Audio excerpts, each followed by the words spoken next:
네, 만나서 반갑습니다. 제가 오늘 교회 와서 깜짝 놀란 것은 우리 담임 목사님께서 연배가 아직 28 청춘은 아니신데 마음은 28 청춘이시고, 보통 이 정도 연배가 되시면 이제 목회를 서서히 마무리를 이렇게 하시고 슬로우하게 가시는 것이 일반적인 모습인데, 마지막에 전력 질주를 하신다는 제 이야기를 듣고는 내가 더 열심히 사역을 해야겠다, 저는 그런 어떤 마음을 갖게 되었습니다. 저는 여러분들, 우리 이수 목사님, 참 귀한 목사님 모시고 함께 목회하고 함께 성도로 있는 것이 저는 큰 복이라고 믿습니다.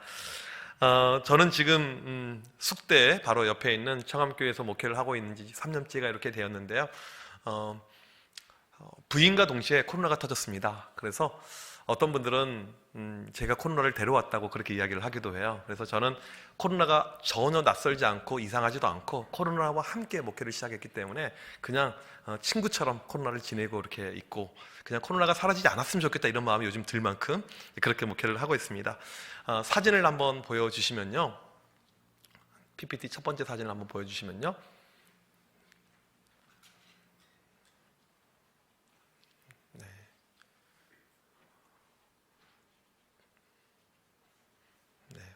파워포인트 첫 번째 사진 혹시 준비되셨으면.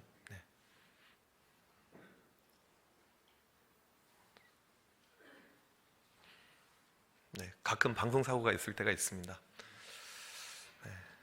심지어는 교회 다시 연락해서 보내라고 할 때도 있고요. 이렇게 네, 많은 것을 경험해봤기 때문에 제가 별로 이렇게 당황하지는 않은데, 사진을 보여줘야지 설교가 진행이 될 수가 있으니까 좀 기다리도록 하겠습니다. 네.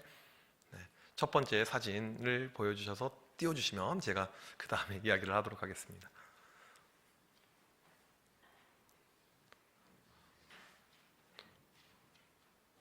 네. 방송실이 어렵습니다. 네. 이 사진은 저희 교회 권사님이신데요. 올해 연세가 100세세요.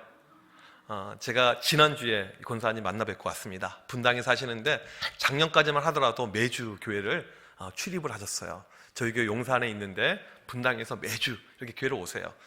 올해 연세가 100세신데 저희 교회에서 권사님들 가운데 서열 2등 106세가 계세요.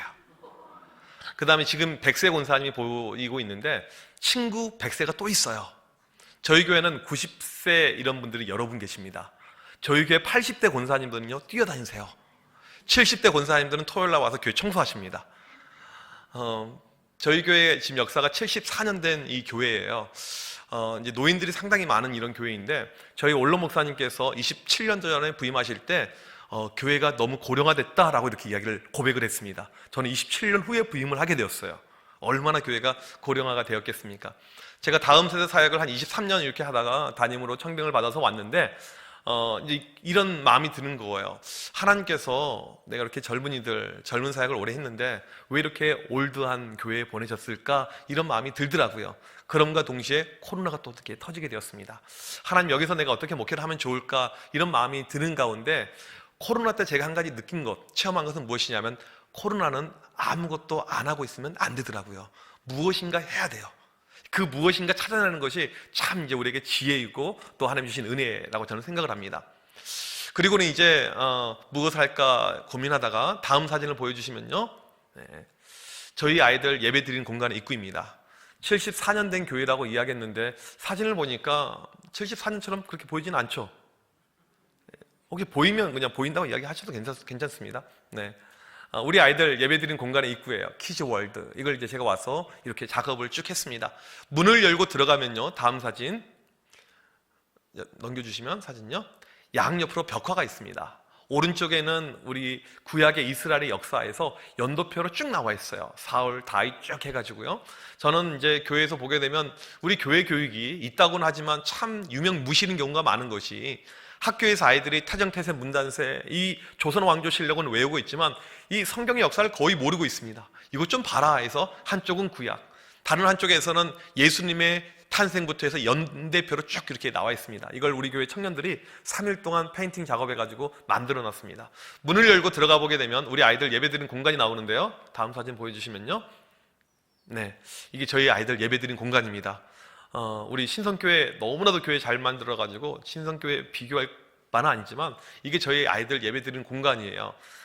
여기서 주일날 아이들이 예배드리고 주일 오후에는 또 어와나가 있어서 애들이 또 이렇게 뛰어놀고, 주중에도 애들이 또 키즈 스쿨이 있어서 와서 여기서 게임도 하고 이렇게 시간을 보내는 그런 공간이 있는데, 이 공간은 원래 없었던 공간입니다. 코로나가 주었던 엄청난 유익이 있어요. 교회에서 가장 말이 많은 두 집단을 하나님께서 입을 닫게 만드시더라고요.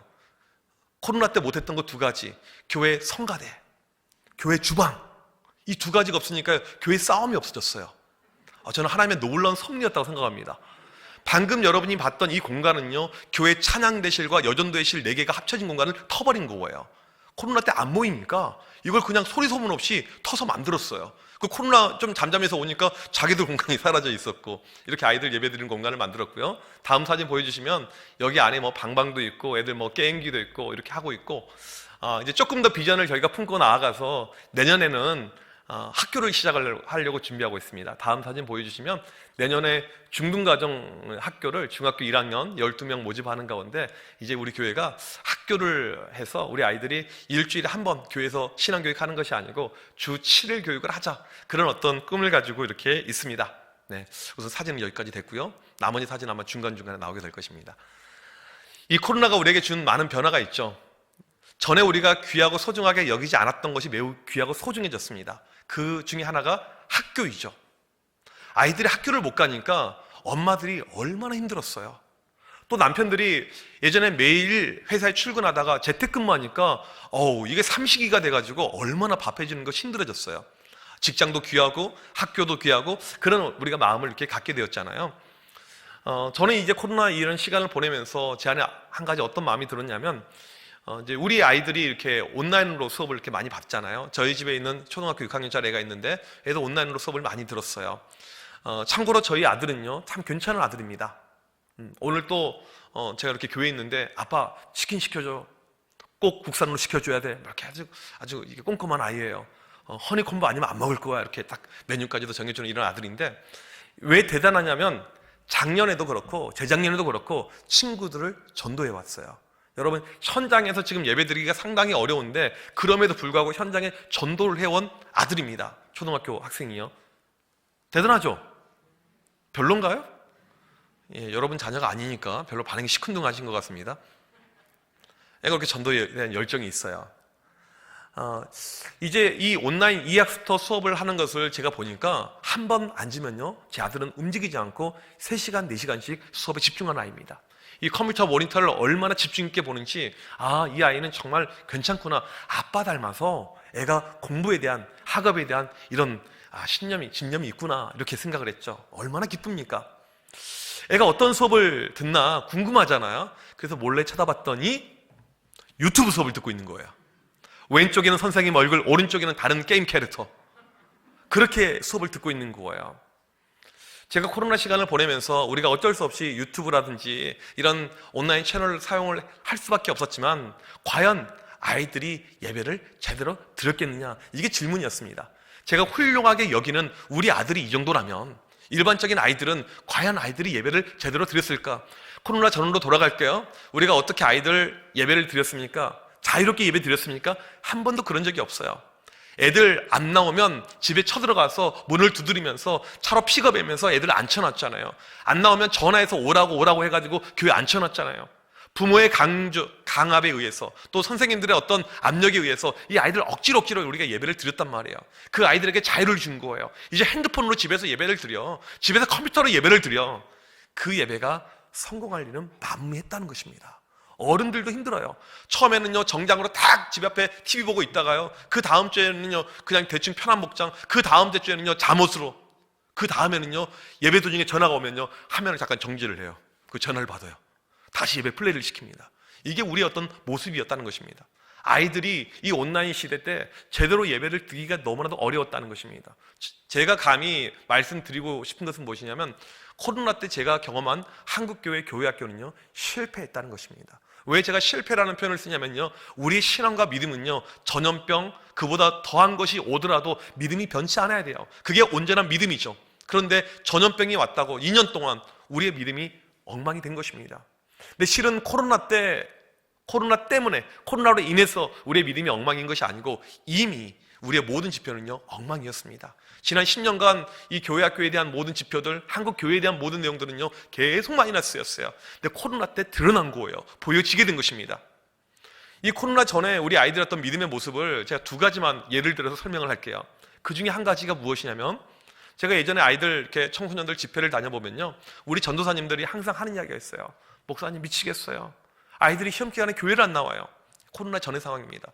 목사님 애들이 교회를 안 나와요. 목사님 어떻게 해야 될까요? 교회를 애들이 좀 나와야 될 텐데. 시험 기간에 애들이 절반이 안 나온다는 거예요. 그런 교회가 너무나도 많았습니다. 제가 사역했던 교회는요 애들이 좀 많았어요. 저희 부서 애들이 제적이 800명, 출석이 500명 정도 됐어요. 그렇게 제가 사역을 이렇게 했는데, 저희 교회 아이들은요 시험 기간하고 평소 때 출석하는 수가 똑같았습니다. 들으면서 애들이 믿음이 좋았겠구나 그렇게 생각하실 수도 있겠죠. 근데 그게 아니고, 저는 애들의 심리를 누구보다 잘 알죠. 애들에게 항상 선수를 쳐요. 시험 기간이 다가오기 전에, 애들이 학원 보충 가기 전에 설교 시간에 이렇게 외쳤습니다. 이번 시험 기간에 교회 안 나오는 인간들 시험 망칠 줄 믿습니다. 이제 믿음 좋은 애들은 아멘 하고 막 그래요. 그런데도 안심이 안 돼요. 그 다음 주에 다시 한번 외쳐요. 이번 시험 기간에 교회에 빠진 인간들 답안지 한 칸씩 밀렸을 줄 믿습니다. 수능을 보는데 답안지를 밀려쓴 아이가 발생했습니다. 우리 선생님들께 질문할게요. 제가 이 결석자 명단을 가지고 새벽에 하나님께 부르짖을 때, 하나님, 민지, 수진이 얘네들이 교회를 안 나왔는데 답안지를 밀려서서 하나님의 지엄하심을 그들에게 보여주시옵소서, 그렇게 기도를 할게요, 안 할게요? 세상에 어떤 목사가 우리 아이들이 망하기를 원하겠습니까? 비단 이 아이들이 교회를 빠지고 있다고 친들, 이 아이들이 잘 되기를 원하는 것이 목사의 마음이죠. 그런데 아무튼 이런 일이 발생했어요. 그리고 공교롭게도 이 답안지에 밀려 쓴 아이는요 6개월 동안 교회를 한 번도 안 나온 아이입니다. 그리고 교회 안에 흉흉한 소문이 퍼지기 시작했습니다. 애들 사이에, 언니 목사님의 저주가 이루어졌어. 언니 저번에 한 번 안 나온 것 같지? 아니야 나왔어. 막 애들 막 우기고, 언니도 조심해. 그때 그 언니 1.5등급인데 수능 망해가지고 자살이 죽은다고 난리 쳤던 거 기억나지? 언니 조심해야 돼. 언니도 다음 차례는 언니야. 여러분, 제가 지금 이 이야기를 왜 드린 줄 아십니까? 이게 한국교회의 수준이라는 거예요. 시험하고 어떤 대학하고 이 믿음은 비교의 대상이 아니거든요. 그런데 우리한테는요 비교의 대상이 되어버렸고, 이게 훨씬 더 중요하게 여겨지고 있죠. 몇 년 전 국민일보 기사를 보니까 교회 중직자 가운데 시험 기간에 아이들이 교회랑 학원하고 겹치게 되면 학원에 보낸다, 55%가 답변했습니다. 이게 한국교회 모습이라는 것이죠. 믿음이 없어요, 아이들에게요. 제가 이제 한 2년 전쯤에 우리 아이들 익명으로 카톡 이렇게 상담을 해줬습니다. 이 아이들이 이제 자기 얼굴, 자기 이름 알려지면 자기 속마음을 말하는 것이 어려울 것 같아서 익명으로 아이들하고 상담을 했는데, 처음에는 저희 교회 아이들이 좀 들어오다가 나중에는 저희 교회 아닌 아이들이 훨씬 더 많이 들어왔어요. 청소년 아이들이 저한테 상담을 해올 때는요 99% 이성 문제입니다. 고등학교 1학년짜리 아이가 이성 문제로 상담해 왔습니다. 목사님, 교회 앞 오빠를 사귀고 있어요. 사귄 지 500일 되었어요. 중3 때부터 사귀게 된 거예요. 교회에서 만난 오빠입니다. 목사님, 지금 부모님께 좀 이제는 알려야 될 것 같은데 오빠가 알리지 말래요. 어떻게 하면 좋을까요? 이게 저한테 질문이었습니다. 알려! 오빠가 안 된대요. 그래도 알려. 안 된대요. 뭔가 냄새가 이상했었습니다. 쭉 물어보니까 교회 오빠 나이가 26살. 우리 신성교회는 놀라지 않으시네요. 여러분 교회에서는 일반적인 모습이나 보죠? 제가 청소년 사역하면서 저뿐만 아니고 20년 이상 청소년 사역을 한 사람들은 동일한 결론, 동일한 이런 답변을 줬는데, 20대 애들이 10대 여학생들 사귀는 목적은 딱 한 가지입니다. 성적인 목적밖에 없어요.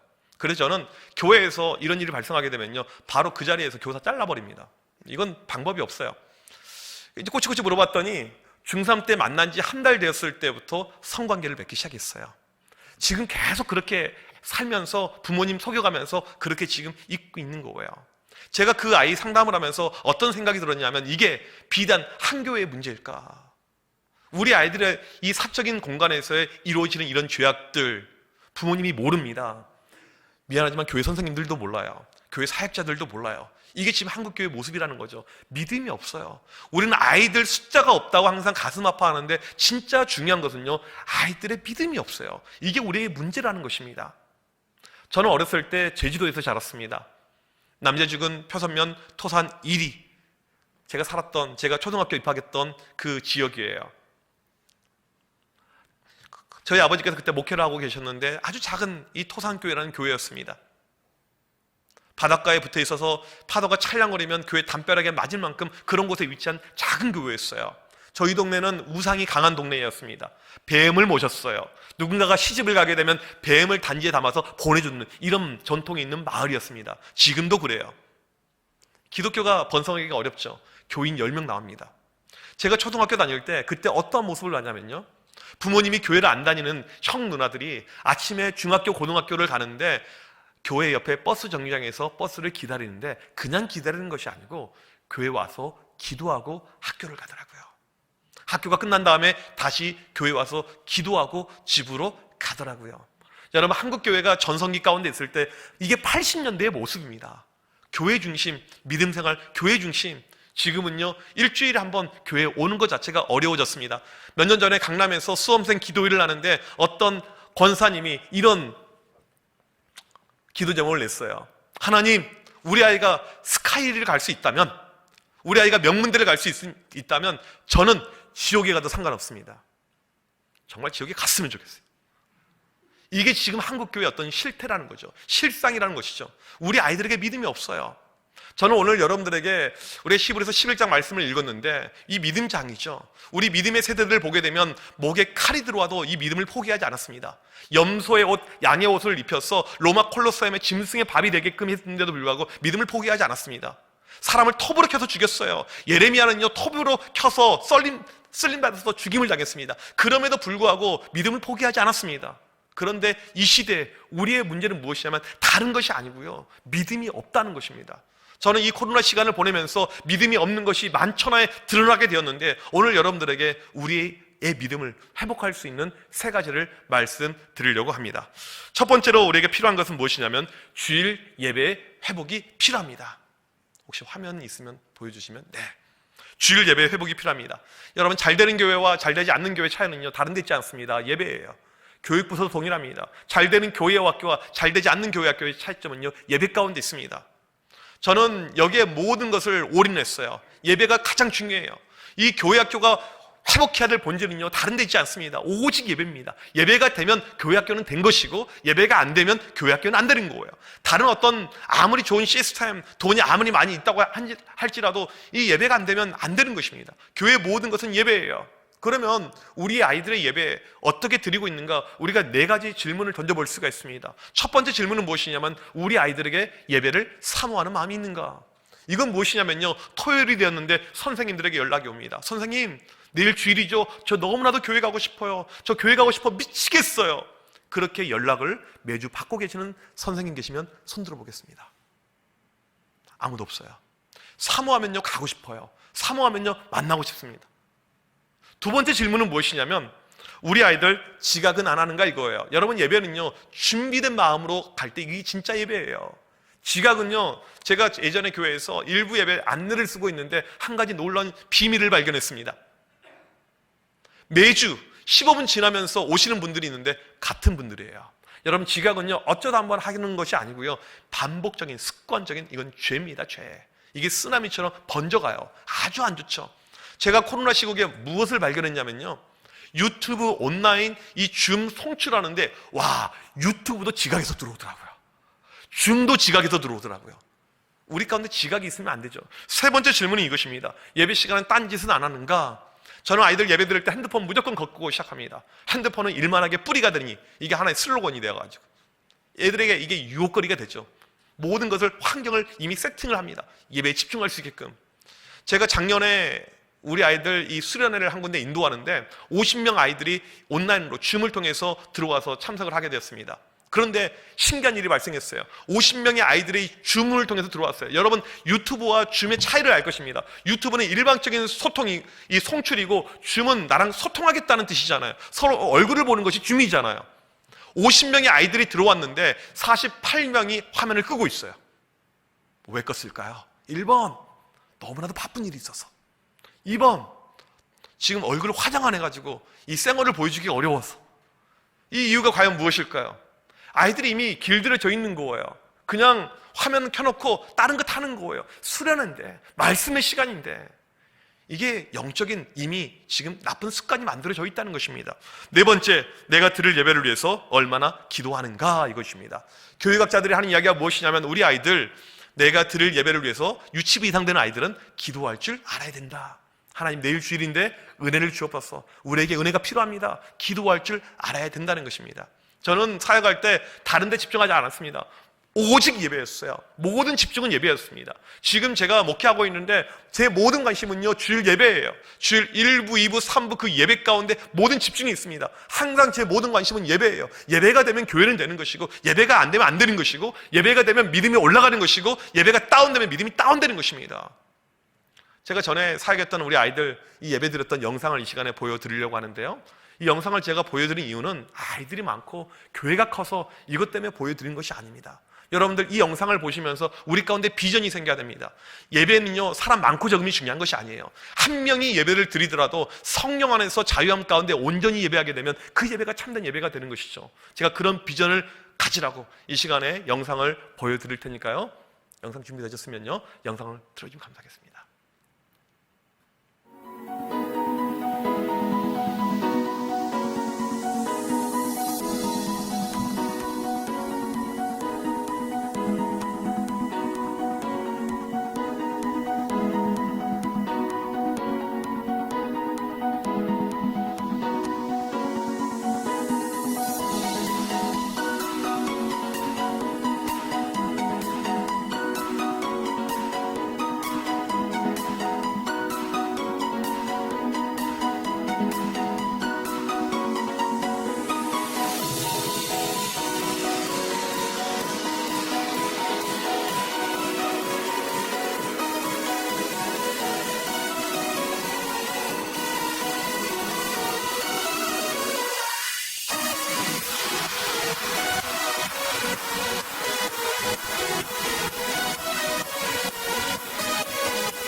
예, 여러분이 방금 보신 영상은요, 매주 예배를 드렸던 영상이에요. 그냥 평범한 예배의 일상입니다.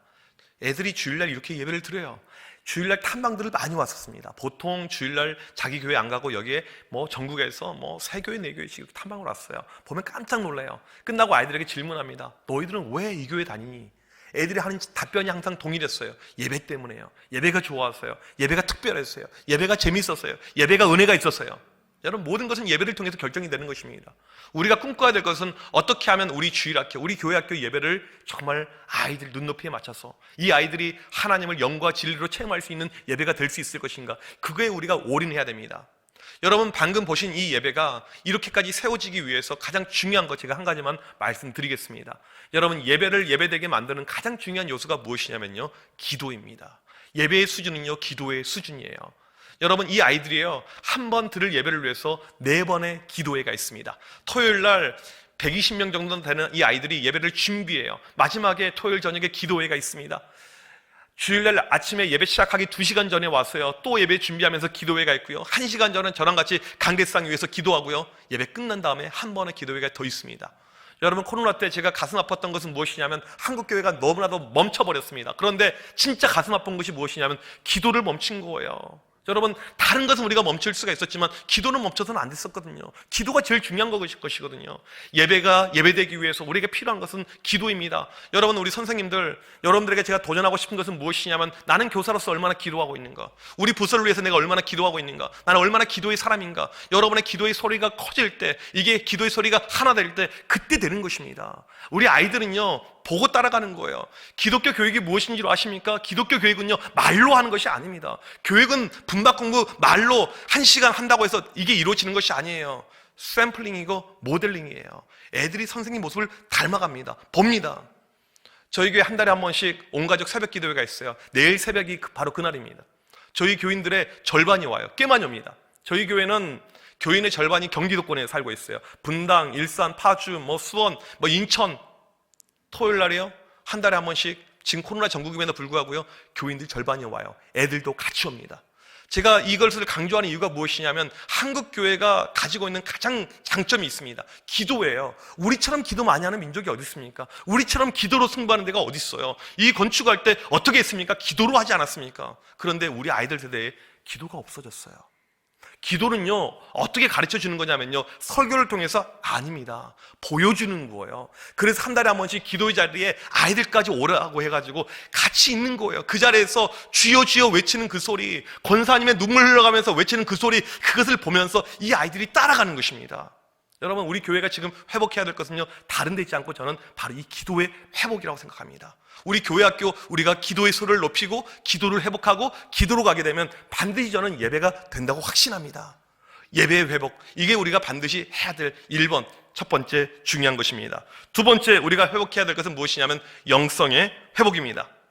미국의 유명한 기독교 교육 교수님이 계셨습니다. 지금 돌아가셨는데요, 하워드 핸드릭슨이라는 교수님이십니다. 이분이 시카고에서 이제 수많은 교사들을 모아놓고 컨퍼런스를 하는데 눈에 띄는 한 명의 이상한 사람이 있어요.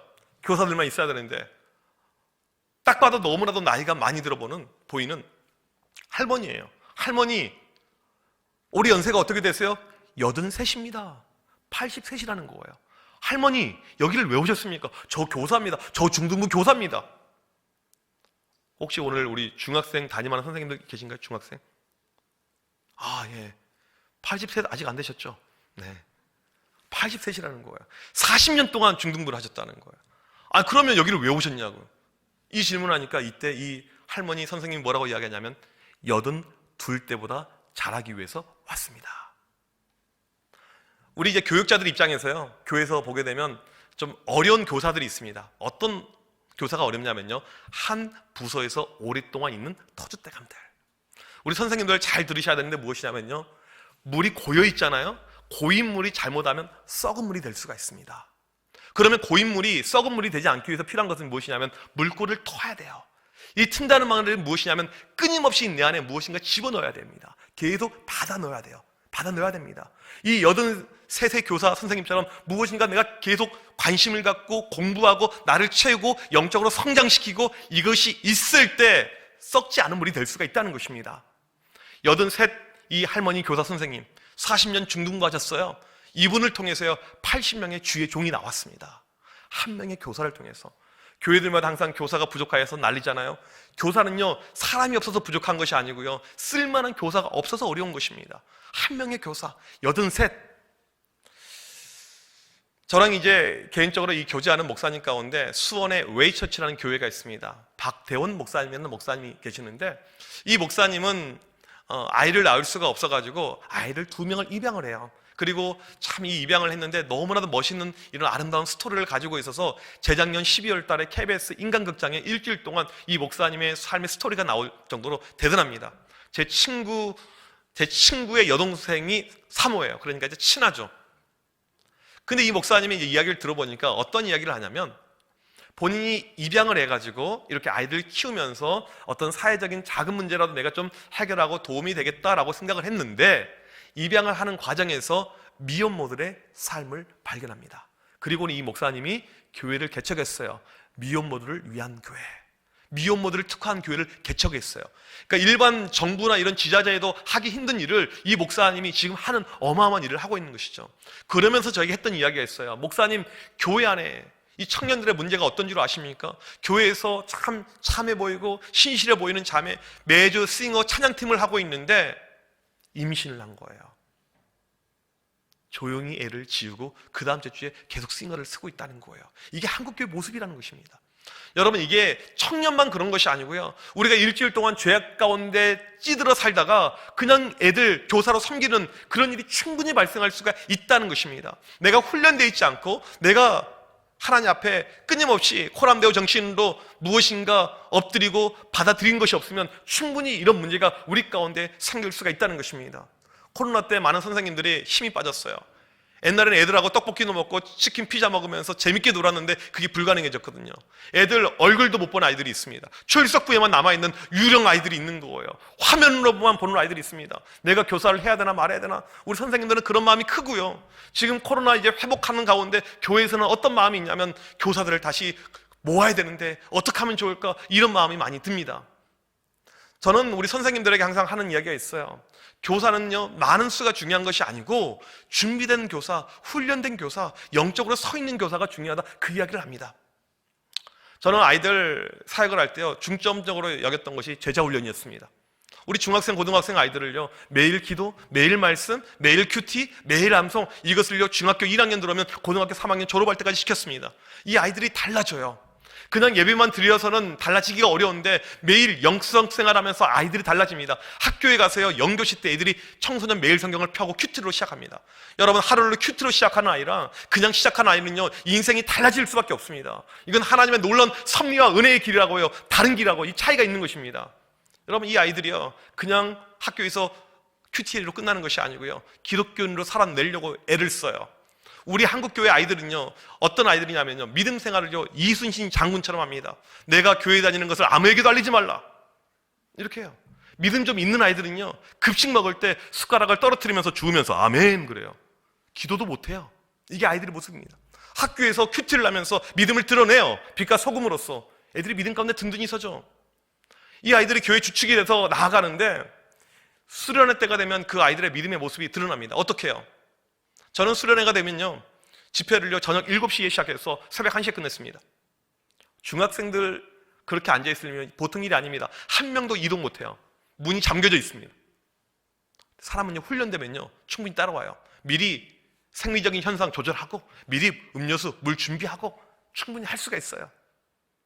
여러분, 이 아이들이요, 이렇게 7시부터 1시까지 집회에 있는데 6시 반부터 문 앞에서 웨이팅을 하고 있습니다. 그런 가운데 이 아이들이 밖에서 모여서 무엇을 하고 있냐면 통성으로 기도하고 있어요.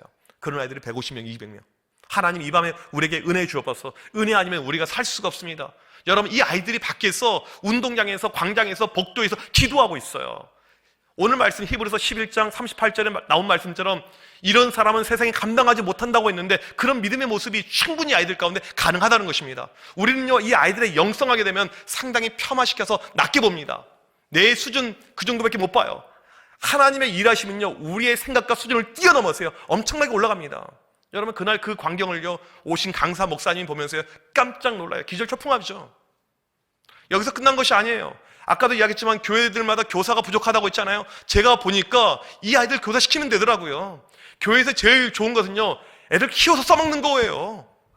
중등대가 청년 돼가지고 교사하고 얼마나 좋아요. 그런데 그냥 대학생이라고 교사를 시키는 것이 아니고 너 성경 몇 독했니? 목사님 6독했습니다. 전 7독했습니다. 전 지금도 하고 있습니다.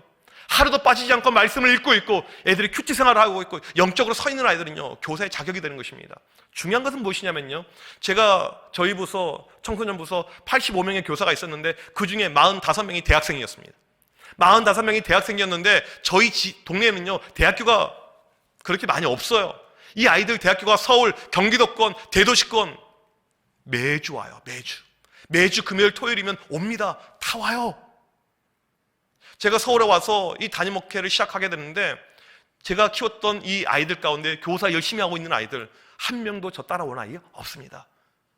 고향 교회, 자기 본교회 사모하는 마음을 가지고 와서 헌신하는 거예요. 일하는 거예요. 이게 그러니까 교회가 선순환으로 가는 것입니다.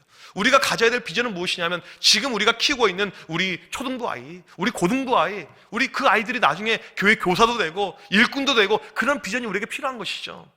저희 학생 가운데 한 명은요, 대학교가 부산이었어요. 물어봤습니다. 너 왕복 얼마 걸리니? 목사님 12시간 걸립니다. 여러분 이것을 매주 오는 거예요. 우리 아이들 믿음이 올라가면 이게 가능해집니다.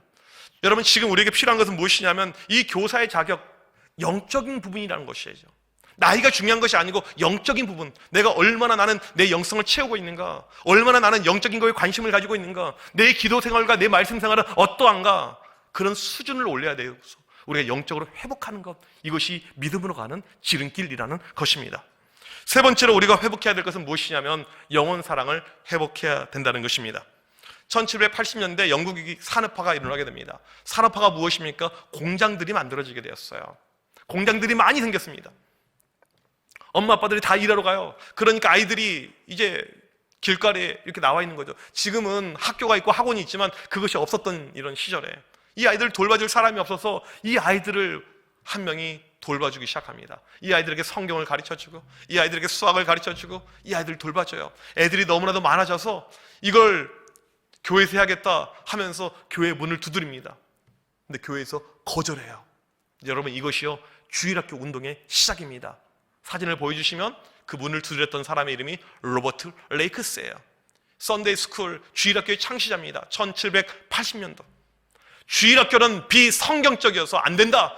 여러분 이 교사 성공의 평신도 이 로버트 레이크스는요 거절당해요. 이 주일학교의 시작은요 거절입니다. 교회에서 멸시와 천대를 당하게 돼요. 결국 자기 집에 돌아와서 이 아이들을 모아놓고 집의 주방에서 계속해서 말씀을 가르치고 양육을 하게 됩니다. 30년 만에 영국의 주일학교 아이들이 150만 명이 되게 됩니다. 여러분 이 아이들 교육은요 어떤 재정으로 되는 것도 아니고요, 어떤 사람의 인력으로 되는 것도 아니고요, 한 명이에요. 한 명. 어떤 한 명일까요? 아이들을 사랑하는 한 명의 교사. 아이들을 사랑하는 한 명의 교사. 벌써 이제 1년 한 반 이렇게 지난 것 같아요. 이 코로나 두 번째 좀 심해졌을 때로 기억이 나는데요. 제가 목양실에서 이렇게 하루 종일 앉아서 말씀을 준비하고 설교를 준비하고 또 책을 보고 이렇게 있는데 제 목양실 밑에가 어디냐면 쭉 내려가면 교회 지하주차장 내려가는 입구입니다. 그런데 그때가 이제 코로나가 심각해져서 아이들이 학교를 다 안 갔어요. 서울에 있는 아이들이요. 학원도 다 통제를 했습니다. 그러니까 이 아이들이 그냥 이제 갈 데가 없으니까 동네 아이들이 모여서 교회 지하장 입구 시원하니까 거기서 떠들고 노는 거예요. 여러분 이 아이들 떠드는 소리 얼마나 시끄러운지 모릅니다. 제가 창문을 열고 야 이놈 자식들아 시끄러워 죽겠어. 딴 데 가서 놀아. 제가 그렇게 했을까요? 제가 그때 이 아이들의 모습을 보면서 우리 유년부 담당하는 목사님께 연락을 했어요. 물고기들이 그문 안에 들어와 있습니다. 빨리 가서 잡아오십시오. 그리고는 이 아이들을 만나러 갔어요. 이 아이들에게 간식을 사주면서 야 너희들 여기 지하주차장은 위험하니까 교회 로비에 들어와. 저희 교회 로비가 넓어요. 로비에 들어오면 에어컨이 나오고 와이파이가 돼. 게임도 실컷 할 수가 있어. 벌써 1년 반이 됐는데 이 아이들은요 매일 오후 2시가 되면 교회로 출근합니다. 누가 보면 교회 산 아이로 생각을 해요. 그런데 이 아이들이요 오갈 데가 없고 특별히 코로나 때 이 방치가 되는 애들이 생기니까 애들이 이제 소문을 내는 거예요. 아, 저 교회는 문을 열어준대. QR 안 찍고 들어가도 돼. 뭐 이렇게 애들이 막 오는 거예요. 그래서 저희 갑자기 유년부 아이들이요 10명이 늘어나는 역사가 나타났습니다. 여러분 우리가 아이들을 사랑하게 되면요 이런 역사가 나타나는 것입니다. 저는 코로나 때 감사한 것은 무엇이냐면 하나님께서 저희 교회 청년부에 부어주신 은혜입니다. 이 청년부가 코로나 상황 속에서 참 믿거나 말거나 5배 이상으로 이 출석이 성장을 하게 되었어요. 어마어마하게 청년부가 커지게 되었습니다. 여러분 많은 분들이 질문해요. 목사님 어떻게 했길래 청년부가 성장했습니까?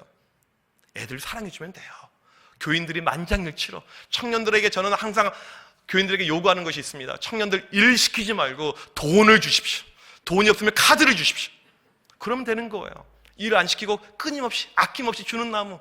청년들, 저는 수요일날 우리 청년들, 저희 교회는 수요 성령 집회가 있는데 그때 이제 지금도 많이들 오시거든요. 그러면 청년들이 찬양 인도 같은 거 막 하고 그래요. 청년들 많이 오면 그날은 쉑쉑버거 청년들 다 제가 쏘는 거예요. 담임 목사가 쏘니까 이제 청년들이 뭐 좋아하죠. 그 다음에 뭐 스벅 쿠폰, 이거 길 가다 주웠는데 가질 사람 이렇게 하면 애들 막 서로 달라고 그래요. 그럼 또 이렇게 주고.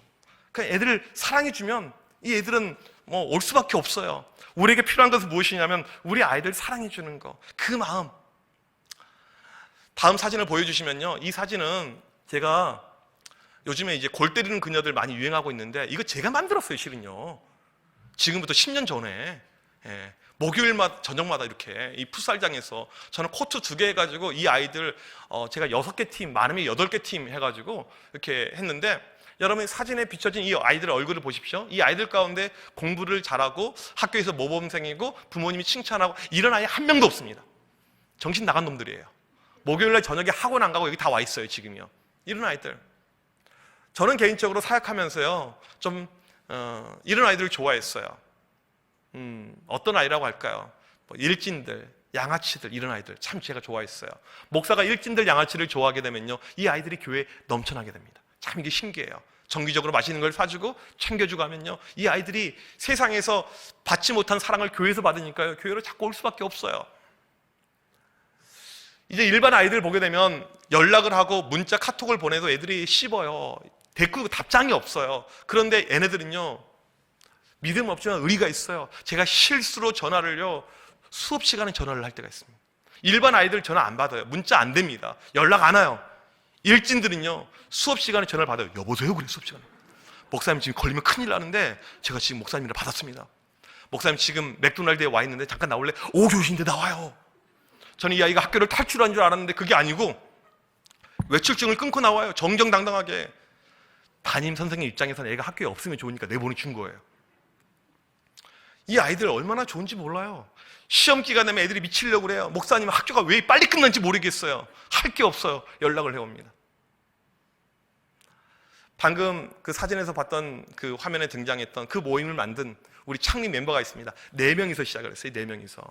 제가 8년 동안 비가 오나 눈이 오나, 눈이 오면 눈을 쓸고 비가 오면 우산을 써가면서 하루도 빠지지 않고 애들하고 이 풋살을 했는데 만들었던 이 아이가 중학교 3학년 때 친구들 전도해 왔는데 몇 명을 전도해 왔냐면 20명을 전도해 왔어요. 하루예요. 여러분 20명 전도해 본 적 있습니까? 하루에 20명이요? 있으세요? 제가 궁금했어요. 저도 없거든요. 어떻게 전도했니? 물어봤더니 말을 안 해줘요. 동구나 말 좀 해줘봐. 아니에요 목사님. 말 좀 해줘. 계속 쪼르니까 어쩔 수 없이 말합니다. 그 한마디 했어요. 뭐라고? 안 나오면 뒤져. 저는 전도가 그렇게 쉬운 건지 처음 알았어요. 우리가 전도하려면 철회하고 금식해도 안 되는데 일진들은 한마디 하면 되는 거예요. 안 나오면 뒤져. 방금 사진에 나왔던 이 아이 가운데 중학교 1학년짜리 애가 있습니다. 시험 기간 애들이 할 일이 없으니까 제가 야구장을 데려갔어요. 같이 야구를 보는데 여러분 야구 경기가 얼마나 재밌습니까? 그런데 이 아이는요 야구에 집중하지 않고 다른 데 집중하고 있었습니다. 치어리더. 오는 길에 물어봤어요. 좋더냐? 목사님 너무나도 행복한 날이었습니다. 목사님께 제가 충성맹성을 다하겠습니다.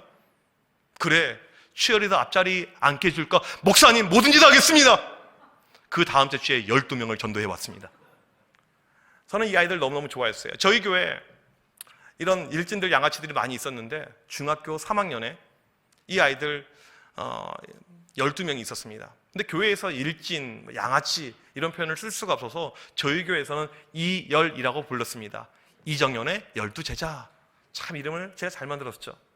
중등부 수련회를 갔습니다. 이 아이들이요, 저는 이제 성령께서 놀랍게 역사에서 보니까 애들이 막 우는 아이가 있고 찬양하는데 막 애들이 울고 있어요. 애네가 뒤에서 때려가지고 막 예배 안 되면 애들 막 때리는 거예요. 뒤에서 뒤통수 때리고 그냥 막대기로 막 때리고 막 엉망이에요. 통제가 안 돼요. 이 12명의 아이가 있는데 그 중에 한 녀석이 계속 교회를 안 나와요. 교회 좀 와라. 안 나와요. 그래서 제가 주일날 아침에 야 교회 와야지 했더니 저한테 메시지를 보냈습니다. 다음 사진을 보여주시면요, 이게 그때 그 아이가 보냈던 메시지입니다. 네, 한번 읽어보시라고 하면 좋겠는데 시험 드실 것 같습니다. 네, 욕설이에요. 욕설. 저한테 욕을 보낸 거예요. 설교 시작하기 5분 전에 제가 이 욕설을 받아 먹었습니다. 그리고 설교를 그날 했어요. 저는 이것을 받자마자 캡처해가지고 바로 SNS에 올렸습니다. 그날 저녁이 되었어요. 12명의 일진이 있는데 얘네가 3개의 계파가 있는데 한쪽 계파 애들에게 연락이 왔어요. 목사님 오늘 험한 일 당하셨다며요? 저희들 모여있는데 대책회의 하시겠습니까? 오케이 하자. 그 아이들이 말한 대책회의는 무엇이냐면 자기를 지금 햄버거 먹으려고 와 있는데 와서 결제하라는 이야기였어요. 제가 알죠. 그리고 결제를 했습니다. 애들이 돌아가면서 한마디씩 이야기를 해요. 목사님 걔 묻어버릴까요? 목사님 걔 죽여버릴까요? 목사님 제가 아는 형님이 조폭 활동하는데 거기에 보낼까요? 그 말을 하는 순간에 제 마음 가운데 얘네들이 내 마음을 안 해? 이런 생각이 들었어요. 제가 패 죽이고 싶었거든요. 그때 제가 딱 한마디 했습니다. 내가 애를 때리고 묻으면 애가 변화될까? 달라질까? 딱 한마디 했어요. 그 순간 아무 말도 못해요. 저한테 욕했던 아이가 키는 작은 애예요. 그런데 교장 앞에서 담배 피는 아이입니다. 학교 들어오면 담배 피고 들어와요. 어떠한 어른도 말릴 수가 없습니다. 뭐라고 하면요, 때려. 야 같이 갑방 가자 이런 아이예요. 그냥 속수무책입니다. 어떠한 어른도 이 아이를 어떻게 할 수가 없어요. 이 아이였어요. 이제 여름 수련회 때가 다가오기 시작했습니다. 제 안에 기도의 제목이 생겼어요. 하나님, 이번 수련회는 모태신앙만 데리고 하면 안 될까요? 이게 기도 제목이었어요. 얘네들 솔직히 힘들어요. 일진들 이런 아이들 이 상대하는 것은요, 일반 아이들 10배 에너지가 들어갑니다. 훨씬 더 힘들어요. 상식이 통하지 않습니다. 얘네들 진짜 미치겠어요. 하나님, 이번 수련회는 얘네는 좀 없이 그냥 좀 하면 안 될까요? 솔직히 이런 마음이 여기까지 올라왔어요. 수련회가 서서히 다가옵니다. 보니까 이 아이들이 교회 안 보여요. 할렐루야, 여호와 이래. 그런데 수련회가 마감이 임박해 오는데 애들이 우르르 교회로 몰려오는 거예요. 너희들 교회 왔구나? 이제 좀 뭐가 어색하죠. 목사님 수련회 가죠? 그래. 목사님 회비 갖고 왔습니다. 그 순간에 하늘이 무너지는 것 같았습니다. 회비를 형찰로 다 들고 왔어요. 막을 수 있는 방법이 없어요. 애들이 수련회 갔습니다. 성령께서 놀랍게 역사하여서 이 아이들 한 명 한 명을 잡아주고 이 아이들 변화시키고 그런 역사는 없었어요. 여러분, 수련한다고 애들이 그렇게 한순간에 변화되거나 달라지지 않습니다. 그렇게 어려워요. 쉬운 일이 아닙니다. 수련회가 다 끝났습니다. 저희 교회 아이들은 저한테 롤링페이퍼를 써서 냈는데 그때 저한테 욕을 했던 이 성수라는 아이인데 저한테 롤링페이퍼를 써서 낸 것을 제가 발견하게 되었습니다. 화면을 보여주시면요, 동그라미 하나에 한 명만 글을 써야 되는데 개념이 없어서 5칸을 차지하고 있어요.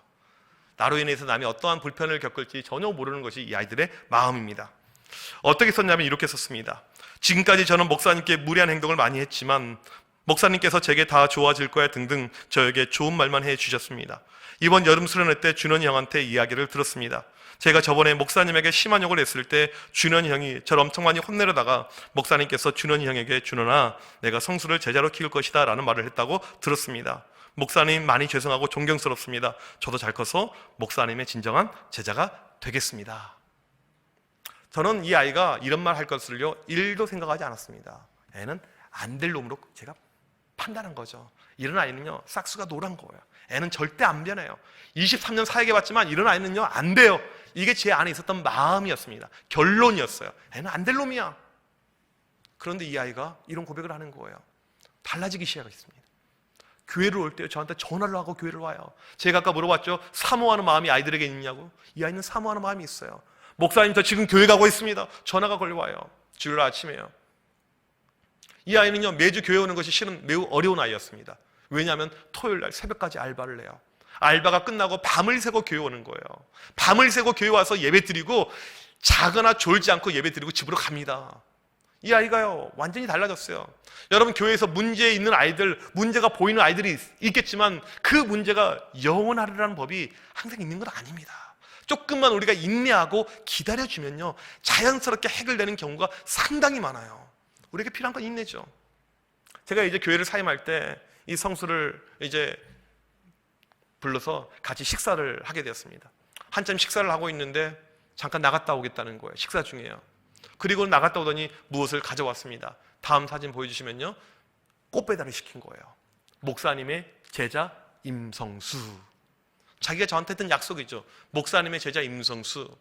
저는 사역하면서 아낌없이 주는 나무 정말 애들에게 마음껏 퍼줬어요. 모든 것을. 제가 뭐 받은 사례비를요, 일주일 10일 만에 다 쓸 때도 있을 만큼 애들에게 엄청나게 사 먹였습니다. 애들에게 선물도 많이 받았는데 주로 생일날, 스승의 주일, 뜬금없이 이런 꽃배달은요 성수밖에 없었습니다. 여러분, 옆에 보이는 이 커피 기프티콘은요, 이건 제가 받은 지 뭐 1년도 안 된 것인데, 제가 새벽 예배 가려고 작년 그때 보니까 얘가 새벽에 알바하면서 보낸 거예요. 목사님, 이거 마시면서 힘내십시오. 제가 수많은 아이들에게 맛있는 걸 치킨, 피자, 뭐 햄버거 뭐 이렇게 많이 사줬지만 저에게 이렇게 기프티콘 보내는 아이가 없어요. 이 성수는요 벌써 이제 성인이 되었습니다. 돈을 벌써 잘 벌어가지고요 자기 승용차가 있어요. 작년에는요 저를 만나기 위해서요 코로나를 뚫고 서울로 운전해서 올라왔습니다. 그리고 저랑 같이 밥 먹고 다시 내려갔어요. 제가 우리 아이들 사역하면서 많은 아이들이 저한테 목사님 보고 싶어요, 목사님이 그리워요. 특별히 여학생들. 그러면서 한 명도 오지 않았습니다. 목사님 가려고 했는데요 서울은 코로나 확진자가 너무 많대요. 엄마가 서울 가면 귀를 베간다고 안 된대요. 애들이 막 겁내하는 거예요. 이렇게 꽃배달을 보내고 이렇게 기프티콘을 보내고, 이건 성수뿐이었습니다. 제가 이 성수를 보면서 한 가지 제 마음 가운데 슬로건이 생겼어요. 잘 키운 일진 하나 100명의 모태신앙 부럽지 않다. 잘 키운 일진 하나 100명의 모태신앙 부럽지 않다. 우리는 사역하면서 아이들 가운데 좋은 아이들만 원할 때가 있습니다. 내가 교사라서 솔직히 말 잘 듣고 잘 나오고 잘 반응해주고 태도가 좋은 이 아이들, 반대로 ADHD 문제가 있는 아이들, 술, 담배 하는 아이들, 사회적인 부적응 있는 아이들, 이런 아이 싫어한단 말이에요. 금쪽 같은 내 새끼에 등장하는 그런 아이들 누가 좋아하겠냐고요. 안 좋아하죠. 우리는 이렇게 그러면서 편애할 때가 상당히 많이 있다는 것입니다. 그런데 우리가 참고 인내로 견디면서 갈 때 이런 변화가 우리 가운데 발생할 수가 있다는 것입니다. 제가 교회학교를 항상 그리는 제 마음속에 그림이 한 가지가 있습니다. 다음 사진을 보여주시면요, 빙산이에요. 여러분, 빙산을 보시면요 위에 눈에 보이는 것은 작은 일부분이고 눈에 보이지 않는 것이 훨씬 더 많습니다. 눈에 보이지 않는 그 많은 덩어리가요 우리도 보지 못하는 순간에 위로 올라가게 됩니다. 여러분, 우리가 아이들을 판단하고 아이들을 볼 때요 이 빙산하고 똑같아요. 눈에 보이는 거 딱 이것, 애는 안 돼, 애는 믿음이 없어, 애는 가정예배도 잘 안 듣네, 애는 부모님이 믿음이 없네, 애는 행동이 별로 좋지 않네, 모든 것을 판단할 때가 많이 있습니다. 그런데 이 아이들이요 밑에가 있어요. 이건 하나님은 보고 계십니다. 하나님 보고 계세요. 알고 계십니다. 우리에게 이러한 아이들을 사랑하는 넉넉한 마음이 필요하다는 것이죠. 제가 좋아하는 말씀 가운데 고린도전서 3장 6절 말씀이 있습니다. 사도 바울이 힘들게 고린도 교회를 개척했어요. 고린도가 어떤 지역입니까? 해안가에 있어요. 우상이 많고요. 그 다음에 성적으로 문란하고요. 아주 사람들이 센 강력한 이런 도시입니다. 힘들게 교회를 개척했어요. 바울이 고린도전서 3장 6절에서 뭐라고 이야기하냐면, 나는 심었고 개척했다는 이야기죠. 아볼로는 물을 주었을 때 아볼로가 성경 공부로 탄탄하게 세웠다는 거예요. 나는 심었고 아볼로는 물을 주었을 때 오직 하나님께서 자라게 하신다라고 이렇게 고백을 했습니다. 여러분, 우리가 이 교사를 할 때요 때로는 절망될 때가 있어요. 힘들 때가 있습니다. 열심히 했는데도 열매가 없거든요. 열심히 노력했는데도 열매가 없거든요. 내가 교사해야 되나, 그런 어떤 자괴감, 그런 마음이 힘들 때가 이렇게 있죠. 여러분, 그 열매는요 내가 열심히 한다고 무조건 나에게 오는 것이 아닙니다. 열매를 주신 이는 하나님이셔요. 어떤 사람은 뿌리기만 하다가 끝나는 경우도 있어요. 어떤 사람은 그냥 한번 걷고 끝나는 사람도 있습니다. 저는 이 성수의 변화와 이 성수의 어떤 달라짐이 제가 열심히 해서 제가 노력해서 일어난 어떤 한순간의 변화라고 생각하지 않습니다. 수년 전부터 이 문제 있는 아이를 놓고 기도했던 선생님의 눈물의 기도, 이 아이 때문에 답답해서 가슴을 치면서 통곡했던 이 선생님의 눈물, 이게 쌓이고 쌓여서 이 아이의 변화를 만들어낸 것입니다. 우리 선생님들에게 필요한 것은 무엇입니까? 코로나 때 아이들 만나지 못해서 힘듭니까? 아니에요. 우리에게 지금 필요한 것은 무엇이냐면 아이들 사랑하는 것입니다. 끝까지 사랑하는 거예요. 출석부에서 사라질랑 말랑하는 이 아이들, 얼굴 본 적이 없는 아이들, 화상으로만 보고 있는 아이들, 끝까지 내가 사랑하는 것입니다. 우리가 그 마음을 가지고 나갈 때 믿음을 다시 세워나가며 코로나 이후에 다시 한번 우리 교회학교가 주 안에서 믿음 안에 든든히 설 줄 믿습니다. 그런 믿음을 가지고, 그런 마음을 가지고 나가는 우리 모두가 되시길 주님의 이름으로 간절히 축복합니다. 기도하시겠습니다.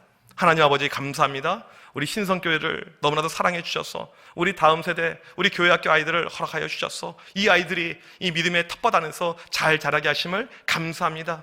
지난 코로나를 우리가 겪으면서 많은 위기와 많은 어려움이 우리 가운데 있었음을 알고 있습니다. 우리의 믿음 없었음이 보여졌고 우리의 연약함이 정말 드러남을 우리가 알고 있습니다. 하나님, 이때 우리에게 필요한 것은 다시 믿음으로 돌아가는 것밖에 없음을 고백합니다. 먼저 우리 선생님들을 기억하시고 축복하시고 역사하여서 하나님, 우리의 믿음을, 우리의 영성을 하나님 온전히 세워 주시옵소서. 우리 교회학교에서 가장 중요한 것 예배인데 우리 아이들을 온전한 예배자로 만드는 그 과정, 그 기도, 그 열정 우리에게 허락하여 주시옵소서. 무엇보다도 우리 선생님들 한 영혼을 끝까지 사랑하는 그 마음, 주님의 마음을 허락하여 주셔서 그 마음을 통해서 우리 교회학교 아이들이 세워져 나가며 우리 교회가 부흥하고 성장하는 하나님의 귀한 믿음의 공동체가 될 수 있도록 주여 축복하여 주시옵소서. 이 모든 말씀 예수 그리스도 이름으로 간절히 기도하옵나이다. 아멘.